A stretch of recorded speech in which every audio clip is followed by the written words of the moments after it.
ಕೇರಳವನ್ನ ದೇವರ ನಾಡು ಅನ್ನೋದೇಕೆ? ಪ್ರಕೃತಿಯೇ ವರ, ಪ್ರಕೃತಿಯೇ ಶಾಪ. ಮಾಡಿದ ಪಾಪವೇ ಕೇರಳಿಗರಿಗೆ ಶಾಪ. ದೇವರ ನಾಡಲ್ಲಿ ದೇವರೇ ಕೋಪಗೊಂಡಿದ್ದೇಕೆ? ಕೇರಳ ಈ ಮೂರಕ್ಷರದ ಪದ ಕೇಳ್ತಾಗಿದ್ರೆ ಇಡೀ ದೇಶವೇ ಬೆಚ್ಚಿ ಬೀಳತಾಗಿದೆ. ಕೇರಳ ರಾಜ್ಯವನ್ನ ದೇವರ ನಾಡು ಅಂತ ಕರೀತಾರೆ. ಆದ್ರೆ ಇದೇ ದೇವರ ನಾಡಲ್ಲಿ ಸಾವಿನ ಸುನಾಮಿ ಎದ್ದಿದೆ. ಈ ರಾಕ್ಷಸನ ಅಟ್ಟಹಾಸಕ್ಕೆ ಇಡೀ ಊರಿಗೆ ಊರೇ ಸಮಾಧಿಯಾಗಿದೆ. ಹಾಗಾದ್ರೆ ದೇವರ ನಾಡು ನರಕವಾಗಿದ್ದೇಗೆ? ಕೇರಳವನ್ನ ದೇವರ ನಾಡು ಅಂತ ಕರೆಯೋದ್ಯಾಕೆ? ಮಾಡಿದ ಪಾಪವೇ ಶಾಪವಾಗಿದ್ದು ಹೇಗೆ? ಅನಂತ ಪದ್ಮನಾಭ ದೇವರ ಶಾಪಕ್ಕೆ ತುತ್ತಾಗಿದ್ದ ಕೇರಳಕ್ಕೆ ಮತ್ತೆ ಶಾಪವಾಗುತ್ತಾ ಆ ನೀತಿ? ಬನ್ನಿ ಈ ವಿಡಿಯೋದಲ್ಲಿ ಸಂಪೂರ್ಣವಾಗಿ ತಿಳಿದುಕೊಳ್ಳೋಣ. ಕೇರಳ ಪ್ರವಾಹ, ಕೇರಳ ಜಲಪ್ರಳಯದ ಬಗ್ಗೆ ನಿಮ್ಮ ಅನಿಸಿಕೆ ಏನು ಅನ್ನೋದನ್ನ ಕಮೆಂಟ್ ಮೂಲಕ ತಿಳಿಸಿ. ಇಲ್ಲಿ ಸರ್ಕಾರದ ತಪ್ಪ ಅಥವಾ ದೇವರ ತಪ್ಪ? ಕಮೆಂಟ್ ಮೂಲಕ ತಿಳಿಸಿ. ಕೇರಳದ ವಾಯ್ನಾಡಿನ ಚೆರಿಯಾರ್ ನದಿ ದಡದಲ್ಲಿ ನಿಂತ ದೈವಮ್ಮೈ ಎಲ್ಲಂ ಉಯ್ಯೋಗಿ ಪುಯ್ಯಿ ಎನ್ನುತ್ತಾರೆ. ಅತ್ತ ಅಸ್ಸಾಂನಲ್ಲಿ ಉಕ್ಕಿ ಹರಿತಾ ಇರುವ ಬ್ರಹ್ಮಪುತ್ರ ತೀರದ ಯಾವುದೋ ಹಳ್ಳಿಯ ಹುಡುಗ ಓ ಮೈ ಗಾಡ್ ಸಕಲೋ ಹೇಕ್ ಹೋಗಯೋ ಅಂತ ಕೂಗ್ತಾರೆ.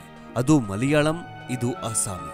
ಆದ್ರೆ ಭಾಷೆ ಬೇರೆಯಾಗಿದ್ರೂ ಅವರೊಳಗಿನ ಸಂಕಟ, ಕೂಗಿನ ಧ್ವನಿ ಒಂದೇ ಆಗಿದೆ. ಅಯ್ಯೋ ದೇವರೇ, ಎಲ್ಲವೂ ಕೊಚ್ಚಿ ಹೋಯಿತು. ಉತ್ತರದಿಂದ ದಕ್ಷಿಣದವರೆಗೂ, ಪೂರ್ವದಿಂದ ಪಶ್ಚಿಮದವರೆಗೂ ಭಾರತದ ಹಲವು ಪ್ರದೇಶಗಳಲ್ಲಿ ಈಗ ಪ್ರವಾಹ ಜನರ ಬದುಕನ್ನೇ ಅಲ್ಲೋಲ ಕಲ್ಲೋಲ ಮಾಡಿ ಹಾಕ್ತಾಗಿದೆ. ಹಲವಾರು ಜಿಲ್ಲೆಗಳು ನೀರಿನ ನಡುವೆ ನಿಂತಿವೆ. ಮಧ್ಯಪ್ರದೇಶ ಹಲವು ದಿನಗಳಿಂದ ಜಲಾವೃತ. ಮಹಾರಾಷ್ಟ್ರ, ಗುಜರಾತಿನ ಹಳ್ಳಿಗಳು ಮುಳುಗಿವೆ. ತಮಿಳುನಾಡಿನ ಪರಿಸ್ಥಿತಿ ಹದಗೆಟ್ಟಿದೆ. ಕರ್ನಾಟಕದಲ್ಲಿ ಪ್ರವಾಹ, ಧರೆ ಕುಸಿತದಿಂದ ರಂಪಾಟವೇ ನಡೆದಿದೆ. ಕೇರಳದಲ್ಲಿ ನೂರಾರು ಜೀವಗಳು ಸಮಾಧಿಯಾಗಿದೆ.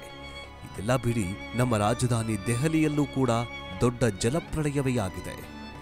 ದೇವರ ನಾಡೆ ಎಂದೇ ಕರೆಯೋ ಪಕ್ಕದ ಕೇರಳದಲ್ಲಿ ಪ್ರಕೃತಿ ದೇವಿ ವಿಕೃತ ರೂಪ ತಾಳಿದ್ದಾಳೆ. ಅವರೆಲ್ಲ ಸುಖವಾಗಿ ನಿದ್ದೆ ಮಾಡ್ತಿದ್ರು. ಕೆಲವರು ನಾಳೆಯ ಬಗ್ಗೆ ಚಿಂತೆಯಲ್ಲೇ ನಿದ್ರೆಗೆ ಜಾರಿದ್ರೆ, ಮಕ್ಕಳು, ಯುವಕರು ಭವಿಷ್ಯದ ಬಗ್ಗೆ ಕನಸು ಕಾಣುತ್ತಾ ನಿದ್ರೆಗೆ ಜಾರಿದ್ರು. ಆದ್ರೆ ವಿಧಿಯಾಟ ಆ ಜನರ ಬಾಳಲ್ಲಿ ಕ್ರೂರದಾಟವನ್ನಾಡಿದ. ಮಧ್ಯರಾತ್ರಿ ಸುಮಾರು 3:30ರ ಸುಮಾರಿಗೆ ದೊಡ್ಡ ಶಬ್ದ ಕೇಳಿಸಿತ್ತು. ಅದಾಗಲೇ ನಾಯಿಗಳು ಬೊಗಳೋದಕ್ಕೆ ಶುರುವಾಗಿದ್ವು. ಕೆಲವರು ನಾಯಿ ಬೊಗಳು ಶಬ್ದಕ್ಕೆ ಹೊರಬಂದಿದ್ರು, ಕೆಲವರು ಮಾಮೂಲಿ ಅಂತ ನಿದ್ರೆಗೆ ಜಾರಿದ್ರು. ಮಧ್ಯರಾತ್ರಿ ಹೊರಬಂದ ಜನರಿಗೆ ತಮ್ಮ ಸಾವಿನ ಮುನ್ಸೂಚನೆ ಸಿಕ್ಕಿತ್ತು. ಅಲ್ಲಿದ್ರೆ ಜಲಸಮಾಧಿಯಾಗ್ತೀವಿ ಅಂತ ಅರಿತು ಮನೆ ಮಂದಿಯನ್ನ ಸುರಕ್ಷಿತ ಸ್ಥಳಗಳಿಗೆ ಕರೆದೊಯ್ಯೋ ಮುನ್ನವೇ ಪ್ರಕೃತಿ ದೇವಿ ಉಗ್ರ ರೂಪ ತಾಳಿ ಮಧ್ಯರಾತ್ರಿಯೇ ವಿಕೃತಿ ರೂಪ ಮೆರೆದಿದ್ದಳು. ಮಧ್ಯರಾತ್ರಿಯೇ ಪ್ರಕೃತಿ ದೇವಿ ಸಾವಿನ ಸುನಾಮಿ ಊದಿ ಒಂದಿಡೀ ಊರನ್ನೇ ಸಾವಿನ ಮನೆಯಾಗಿ ಮಾಡಿದ್ದಳು. ಪ್ರಕೃತಿ ಮುಂದೆ ಮಾನವ ಶೂನ್ಯ ಅನ್ನೋದು ಅದೆಷ್ಟೋ ಬಾರಿ ಸಾಬೀತಾಗಿದೆ. ಆದರೂ ಮಾನವ ಪ್ರಕೃತಿ ನಾಶ ಮಾಡೋದನ್ನ ಮಾತ್ರ ನಿಲ್ಲಿಸಿಲ್ಲ. ತನ್ನ ಸ್ವಾರ್ಥಕ್ಕಾಗಿ ಭೂಮಿಯನ್ನ ಅಗೆದು ಪ್ರಕೃತಿ ಮಡಿಲನ್ನ ಬರಿದು ಮಾಡಿ ಹಾಕಿದ್ದಾನೆ. ಇಷ್ಟು ದಿನ ಪ್ರಕೃತಿ ದೇವಿಗೆ ಮಾಡಿದ್ದ ದ್ರೋಹಕ್ಕೆ ಸುಮ್ಮನಾಗಿದ್ದಳು ದೇವಿ. ಆದರೆ ಪ್ರಕೃತಿ ದೇವಿ ಕೆರಳಿ ಕೆಂಡವಾಗಿ ಇಡೀ ಕೇರಳವನ್ನೇ ಮುಳುಗಿಸಿ ಬಿಟ್ಟಿದ್ದಾಳೆ. ಕೇರಳದ ವಯನಾಡಿನ ಭೂಲಜ ದುರಂತ ಕರಾಳ ಇತಿಹಾಸದ ಪುಟ ಸೇರಿದೆ. ಮಕ್ಕಳ ಹೆಣಗಳ ರಾಶಿ, ಮಲಗಿದ್ದಲ್ಲೇ ಭೂ ಸಮಾಧಿಯಾದ ಮಹಿಳೆಯರು, ವೃದ್ಧರು. ಪ್ರಕೃತಿ ದೇವಿ ಮಾನವೀಯತೆಯನ್ನೇ ಮರೆತು ವಿಕೃತ ರೂಪ ತಾಳಿದ್ದಾಳೆ. ಆ ಮಕ್ಕಳ ಮುಖವನ್ನಾದರೂ ನೋಡಿ ದೇವಿ ಸಮಾಧಾನವಾಗಬೇಕಿತ್ತೇನೋ. ಆದರೆ ಯಮರೂಪಿ ಗುಡ್ಡಗಳು ಇಡೀ ಊರನ್ನೇ ಸರ್ವನಾಶ ಮಾಡಿ ಹಾಕಿವೆ. ಧರಧರನ್ನೇ ಕುಸಿದ ಗುಡ್ಡ ನೂರಾರು ಜನರ ಬದುಕನ್ನೇ ಕಸಿದು ಬಿಟ್ಟಿದೆ. ಹೆಣಗಳ ರಾಶಿ ಮಧ್ಯೆ ಕಣ್ಣೀರು ಹಾಕುತ್ತಾ ತಮ್ಮವರಿಗಾಗಿ ಹುಡುಕಾಡುತ್ತಾ ಇರುವ ದೃಶ್ಯಗಳು ನಿಜಕ್ಕೂ ಕರುಣಾಜನಕವಾಗಿದೆ. ಕೇರಳದ ಒಂದೊಂದು ಕಣ್ಣೀರ ಕಥೆಗಳು ಕರುಳು ಹಿಂಡತ್ತೆ. ಕೇರಳವಾದ್ರೆ ಏನು, ಕರ್ನಾಟಕವಾದ್ರೇನು, ಸಾವು ಸಾವೇ ಅಲ್ವಾ? ಅವೈಜ್ಞಾನಿಕವೋ ಮನುಷ್ಯನ ಸ್ವಾರ್ಥವೋ ಗೊತ್ತಿಲ್ಲ. ಈಗ ಘಟಿಸ್ತಾ ಇರುವ ಎಲ್ಲಾ ಘಟನೆಗಳಿಗೆ ನಾವೇ ಜವಾಬ್ದಾರರು, ನಾವೇ ಹೊಣೆಗಾರರು. ಯಾವ ಸರ್ಕಾರವಾದ್ರೆ ಏನು, ಯಾವ ವಿಜ್ಞಾನವಾದ್ರೆ ಏನು, ಯಾವ ಪ್ರಧಾನಿಯಾದ್ರೆ ಏನು, ವಿಧಿಲಿಖಿತ ಯಾರಿಂದಲೂ ಕೂಡ ಬದಲಿಸೋದಕ್ಕೆ ಆಗೋದೇ ಇಲ್ಲ. ಕೇರಳ ರಾಜ್ಯ ದಕ್ಷಿಣ ಭಾರತದ ಅತ್ಯಂತ ಸಣ್ಣ ರಾಜ್ಯವಾಗಿದ್ರೂ ಪ್ರಾಕೃತಿಕವಾಗಿ, ಸಾಂಸ್ಕೃತಿಕವಾಗಿ ಶ್ರೀಮಂತವಾಗಿದ್ದು, 100% ಸಾಕ್ಷರತಾ ರಾಜ್ಯವಾಗಿದ್ದು, ಪ್ರವಾಸಿ ಮತ್ತು ಪ್ರವಾಸೋದ್ಯಮಕ್ಕೂ ಕೂಡ ಹೆಸರುವಾಸಿಯಾಗಿದೆ.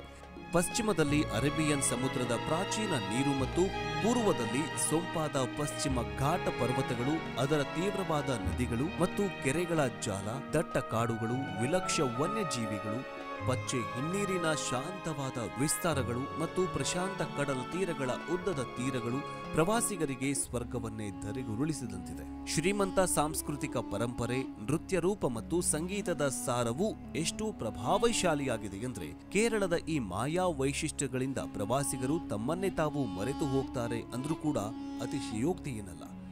ಕೇರಳದ ಸಾಹಿತ್ಯ ಅರ್ಥ ತೆಂಗಿನಕಾಯಿ ಭೂಮಿ. ಮಲಯಾಳಂನಲ್ಲಿ ಕೇರ್ ಎಂದ್ರೆ ತೆಂಗಿನಕಾಯಿ. ತೆಂಗಿನ ಗಿಡಗಳಿಂದ ಕೇರಳವು ಹೇರಳವಾಗಿರೋದ್ರಿಂದ ಇದಕ್ಕೆ ಸ್ವಾಭಾವಿಕವಾಗಿ ಕೇರಳ ಅಂತ ಹೆಸರು ಬಂದಿದೆ ಅಂತ ಹೇಳಲಾಗುತ್ತೆ. ಎಲ್ಲರ ಕಲ್ಪನೆಗೂ ಮೀರಿರುವ ಪ್ರಾಕೃತಿಕ ಸೌಂದರ್ಯವನ್ನ ಹೊಂದಿರುವಂತಹ ಈ ಅದ್ಭುತ ಮತ್ತು ಭವ್ಯವಾದ ರಾಜ್ಯವನ್ನ ದೇವರು ಸ್ವಂತ ನಾಡು ಅಂತ ಕೂಡ ಕರೆಯಲಾಗುತ್ತೆ. ಈ ರಾಜ್ಯದಲ್ಲಿ ದೇವರ ಸ್ವಂತ ದೇಶ ಎಂಬ ಮಾಂತ್ರಿಕ ಟ್ಯಾಗ್ಲೈನ್ ಅನ್ನ ಹೇಗೆ ಪಡೆದುಕೊಂಡಿತು ಅಂತಂದ್ರೆ, ದೇಶದ ಹೆಸರಾಂತ ಜಾಹೀರಾತು ಏಜೆನ್ಸಿಯ ಸೃಜನಾತ್ಮಕ ನಿರ್ದೇಶಕರಾಗಿದ್ದ ಶ್ರೀ ವಾಲ್ಟರ್ ಮಂಡೇಜ್ ಅವರು ಕೇರಳ ಪ್ರವಾಸೋದ್ಯಮ ಇಲಾಖೆಯ ಇಚ್ಛೆಯಂತೆ 1989ರಲ್ಲಿ ಈ ರೀತಿ ಪದವನ್ನ ನಾಮಕರಣ ಮಾಡ್ತಾರೆ.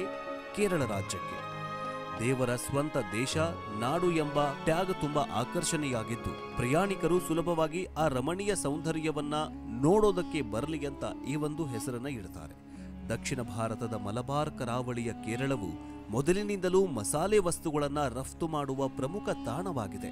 ಇಲ್ಲಿಯ ಕರಾವಳಿ ಸುಮಾರು 600 ಕಿಲೋಮೀಟರ್ ವರೆಗೆ ವ್ಯಾಪಿಸಿದ್ದು ಅತ್ಯಂತ ಶ್ರೀಮಂತ ನೈಸರ್ಗಿಕ ವೈವಿಧ್ಯತೆ ಮತ್ತು ಆಹಾರ, ಸುಂದರವಾದ ಹಿನ್ನೀರಿನಿಂದ ಪ್ರತಿಯೊಬ್ಬರೂ ತಮ್ಮ ಜೀವಿತಾವಧಿಯಲ್ಲಾದರೂ ಒಮ್ಮೆಯಾದರೂ ಕೇರಳಕ್ಕೆ ಬಂದು ಹೋಗುವ ಆಸೆಯನ್ನ ಇಟ್ಟುಕೊಂಡಿರ್ತಾರೆ. ಹಿಂದೂ ಪುರಾಣಗಳ ಪ್ರಕಾರ ವಿಷ್ಣುವಿನ ಅವತಾರವಾಗಿದ್ದ ಭಗವಾನ್ ಪರಶುರಾಮರು ಒಮ್ಮೆ ಕನ್ಯಾಕುಮಾರಿಯಿಂದ ಉತ್ತರದ ಕಡೆಗೆ ತಮ್ಮ ಕೊಡಲಿಯನ್ನ ಎಸೆದಾಗ ಸಾಗರದಿಂದ ಹುಟ್ಟಿಕೊಂಡ ಭೂಮಿಗೆ ಕೇರಳ ಅಂತ ಕರೆಯಲಾಗುತ್ತೆ. ಈ ಕಾರಣದಿಂದಾಗಿಯೇ ಇದನ್ನ ದೇವರ ಸ್ವಂತ ದೇಶ ಅಂತಲೂ ಕೂಡ ಕರೆಯಬಹುದು. ಕೇವಲ ಹಿಂದೂಗಳಿಗಷ್ಟೇ ಅಲ್ಲ, ಕ್ರೈಸ್ತರು ಮತ್ತು ಮುಸಲ್ಮಾನರಿಗೂ ಕೂಡ ಸಮಾನ ಸಂಖ್ಯೆಯಲ್ಲಿ ಈ ರಾಜ್ಯದಲ್ಲಿ ಜಾಗ ಇದೆ. ಮಲಯಾಳಂ ಭಾಷೆಯ ವಿವಿಧ ಧರ್ಮಗಳು, ಸಂಸ್ಕೃತಿಗಳು ಮತ್ತು ಧಾರ್ಮಿಕ ಮೌಲ್ಯಗಳನ್ನ ಎತ್ತಿ ಹಿಡಿದಿದೆ. ದೇವರು ಸೃಷ್ಟಿಸಿದ ಈ ಭೂಮಿಯ ಧಾರ್ಮಿಕ ಮೌಲ್ಯಗಳನ್ನ ಮೆಚ್ಚಿಸಲು ಶಬರಿಮಲೆ, ಜಗತ್ಪ್ರಸಿದ್ಧ ಪದ್ಮನಾಭ ದೇವಸ್ಥಾನ, ಕೊಟ್ಟಾಯಂ, ಸೇಂಟ್ ಫ್ರಾನ್ಸಿಸ್ ಚರ್ಚ್ಗಳಂತಹ ಭವ್ಯ ಧಾರ್ಮಿಕ ಕೇಂದ್ರಗಳು ಇಲ್ಲಿವೆ. ಕೇರಳದ ಪ್ರತಿಯೊಂದು ಮೂಲೆ ಮೂಲೆಯಲ್ಲಿರುವ ಹಿಂದೂ ದೇವಾಲಯಗಳಲ್ಲಿನ ಉತ್ಸವಗಳು ಮತ್ತು ಪ್ರತಿ ವರ್ಷ ಆಗಸ್ಟ್ ಸೆಪ್ಟೆಂಬರ್ನಲ್ಲಿ ಜರುಗುವ ಸ್ನೇಕ್ ಬೋಟ್ ರೇಸ್ಗಳು ಪ್ರಮುಖ ಆಕರ್ಷಣೀಯವಾಗಿದೆ. ಸುಮಾರು 130 ಅಡಿ ಉದ್ದದ ಹಾವಿನ ರೀತಿಯಲ್ಲಿರುವ ದೋಣಿಗಳನ್ನು 100ಕ್ಕೂ ಹೆಚ್ಚಿನ ಸಿಪಾಯಿಗಳಂತಹ ನಾವಿಕರು ಏಕಕಾಲಕ್ಕೆ ವೇಗವಾಗಿ ಹುಟ್ಟು ಹೊಡೆಯುತ್ತಾ ಸ್ಪರ್ಧಿಸುವುದು ಈ ದೋಣಿಗಳ ಒಂದು ವಿಶೇಷ. ಇನ್ನು ಕೇರಳ ರಾಜ್ಯವನ್ನ ದೇವರ ಸ್ವಂತ ನಾಡು ಎನ್ನುವುದಕ್ಕೆ ಐತಿಹಾಸಿಕ ಹಿನ್ನೆಲೆಯೂ ಕೂಡ ಇದೆ.